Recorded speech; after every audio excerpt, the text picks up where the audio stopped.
Hello, my name is Tantarnia Harris Arnold. I am currently a third grade teacher here in Gwinnett County, and today we're going to be talking about the misconceptions when comparing fractions. So, prior to third grade, students they have learned how to partition shapes into 2 equal parts, 3 equal parts, and 4 equal parts. As they get into third grade, then they broaden their work by not only partitioning shapes into 2/3 and fourths, but they also add on to partitioning shapes into 6 equal parts as well as 8 equal parts. So students they begin to identify these fractions as single numbers that represent numerical quantities between whole numbers. And so all fractions can be represented using a set model, an area model, and a linear model. And so here are some examples of those types of models, okay? So basically set models are basically fractions that are basically part of a set. And then when we talk about area models, we're talking about using different geometric shapes.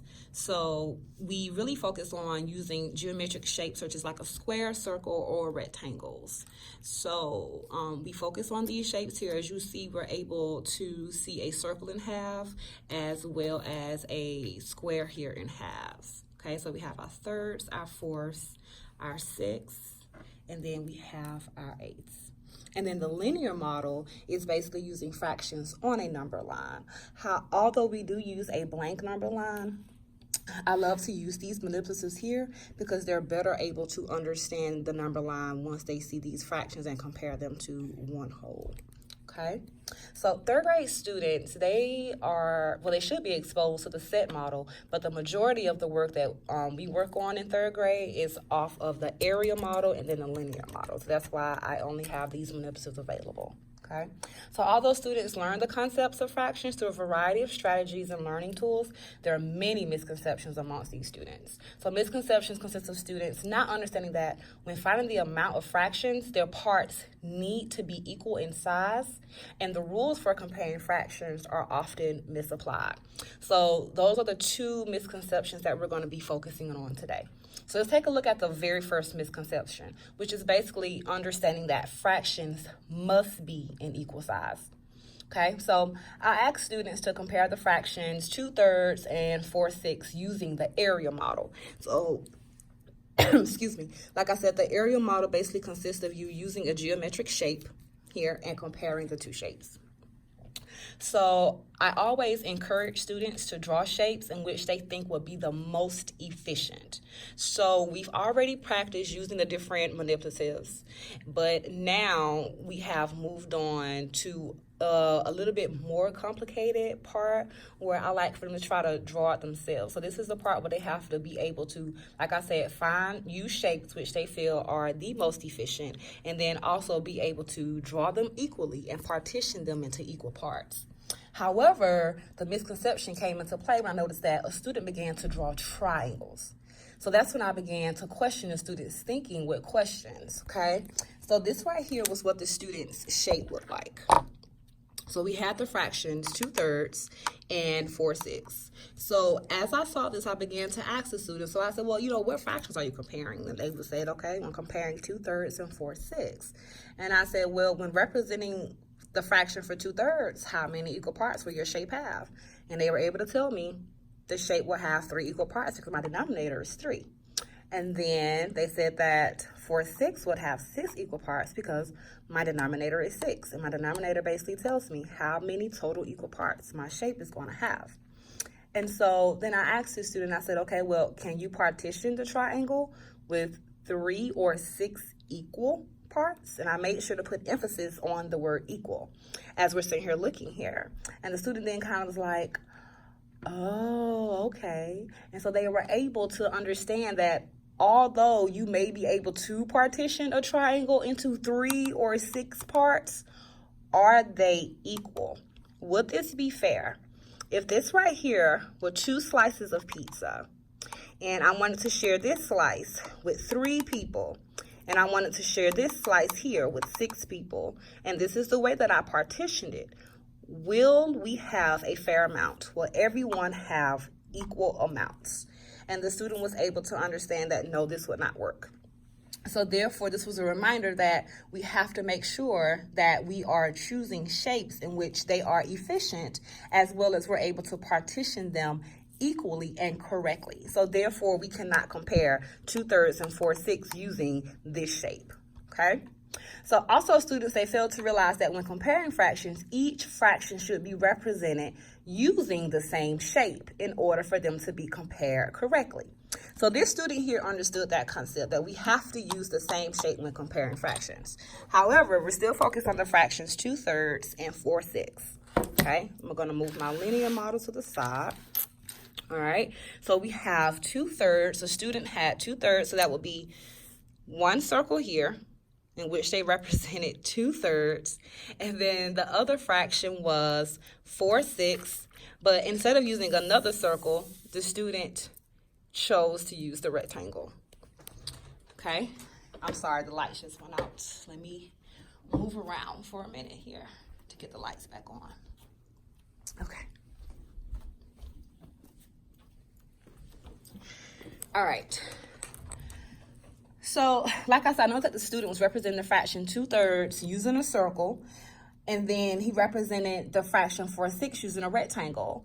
So in order to make sure that students understood the reasoning behind why doing so will lead to an inaccurate answer, I used a real world example. So I began to ask the students to think about two fruits. So I said, think about an apple and a pear. Do these fruits have the same shape? Well, no. Therefore, like if I was to cut the apple in half and I was to cut the pear in half, and I gave you half of the pear, and then I got half of the apple, and we compared them to each other, would they be equal? Would you have the same amount as me? And so then the student, began to understand that in order to accurately compare fractions, the shapes, they must also be the same. So then my 2/3 would kind of be like my apple, and my 4/6 here would kind of be like my pear. It's kind of impossible to compare them because they don't really have anything in common when it comes down to their shapes and sizes. So this right here is also a misconception when it comes down to comparing fractions. Students must compare using the same shapes, okay? So after coming across these misconceptions with using these different models here, then I wanted to show you all how to properly compare fractions. So these right here are examples that students have mastered the concept that models of fractions must be equal in size in order to compare them, regardless if they are using the area model or linear model. So when using the area model, both shapes or areas, they must be the same and partition equally. So although my first shape here is partitioned into 3 equal parts, and this shape here is partitioned into 6 equal parts, they are both the same size and they're both the same shape. So they both line up equally, okay? Also, the same rule applies when I'm using my linear model, when I'm putting my fractions on a number line. Both of my number lines, they must line up equally in order to accurately compare them, okay? So my 0 on my number line, my start and my finish on my number line, they both start and end at the same place, so therefore I'm able to line them up accurately, okay? So these right here are some misconceptions when it comes down to comparing fractions and making sure that they are equal in size. All right, so another misconception when it comes down to comparing fractions is the rules. Oftentimes, the rules for comparing fractions are misapplied. So here are some of the rules. Well, here are the rules for comparing fractions, okay? So when teaching how to compare fractions, we introduce to our students the rules to help them have a better understanding. However, these rules, they are oftentimes misinterpreted. According to research, fractions is one of the most difficult skills for learners to understand. And even aside research, just being in the classroom and teaching fractions myself, this is definitely one of the skills and standards that we spend the most time on and is the most complicated, okay? But this is because our students, they have a hard time thinking about fractions as numbers, all right? So because of this, we have these rules. I know that I am I'm guilty of doing this. When students, I see they're having a hard time understanding these skills when it comes down to fractions, then I explain to them the rules of comparing fractions, okay? But this is considered an easy route for students to understand the concept of a skill. However, this can also hurt them in the long run. But the rule basically just simply requires them to memorize how to get to the correct answer instead of having to actually understand how they came to that conclusion. So because students don't fully understand the interpretations of these rules, students will not fully understand the skill. So when it comes to the rules for comparing fractions, one of the biggest misunderstandings is that students don't fully understand the difference between the numerator and the denominator. So if we look at these rules here, the first rule says that if both your denominators are the same, the fraction with the greatest numerator is the greater fraction. Then the next rule says if both your numerators are the same, the fraction with the smallest denominator is the greatest fraction. And so this here is where this misconception can fall into play, because if your students, even though they're probably already struggling with understanding how to compare fractions, and now you're throwing this rule at them, okay, about looking at the numerator and denominator, well, what if your students don't understand exactly what the denominator and what the numerator is? So, for example, I had, it was a fraction in which a student had to, it was a circle here. And if I'm not mistaken, I think it was partitioned into 8 equal parts. So I'm going to partition this into 8 equal parts. And there were 3 parts shaded.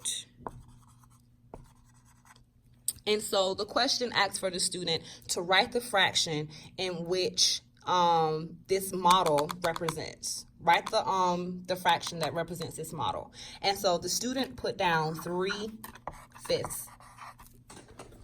Now, if we look at this here, we know that our numerator tells us basically how many parts of the whole are shaded. So know that our numerator would be 3. So that would check off. However, our denominator tells us how many total equal parts we have. And we have a total of 1, 2, 3, 4, 5, 6, 7, 8 equal parts. So our denominator should be 8. However, they have 5.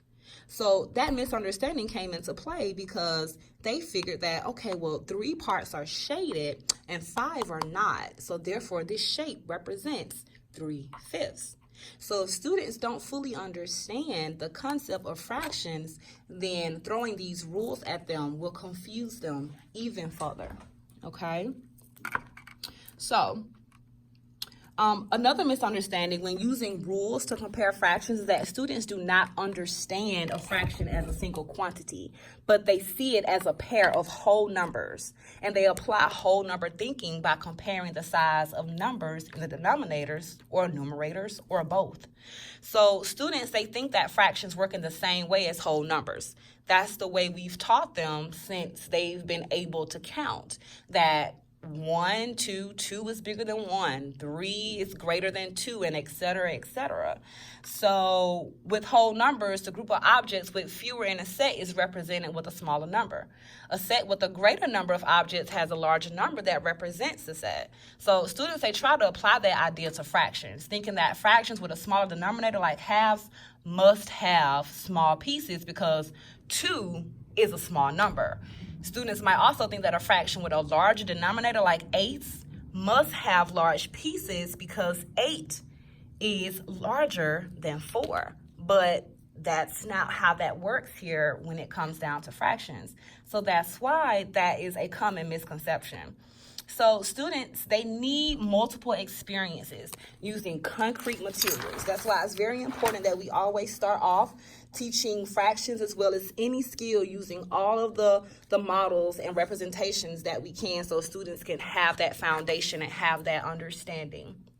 So they need to be able to explain their reasoning and explicitly connect visual representations to numerical representations. It's important that students have time to make these connections, describe patterns, and make generalizations rather than by practicing rote rules. So this is why I've kind of, as I did my research, I just thought about it like this rule is definitely not a good idea. However, not saying that it's not really a good idea, but to just kind of throw it on students because they're not understanding that concept, understanding that skill, that's not a reason to do it. So this right here can probably be like an easier way for students that have fully mastered that skill when it comes down to comparing fractions. But I would never give them this rule again, knowing that they do not understand it fully. So with that being said, if inappropriate thinking about fractions become established as a misconception, a barrier to progress and conceptual understanding is then formed. So therefore, instead of focusing on memorization, like I said with these rules and procedures, it's more important that we as educators emphasize the importance of the basic concepts of mathematical understanding at early stages of learning. Present fractions as interesting, make them important, and commit to helping students understand the big idea. Because once these students come across these misconceptions and they're not nipped in the bud right away, students are going to continue to struggle throughout their algebraic career, because this is a major foundation for them moving forward with algebra. So once again, this right here is my presentation with representing fractions, or basically comparing fractions, and I hope you all enjoy. Thank you.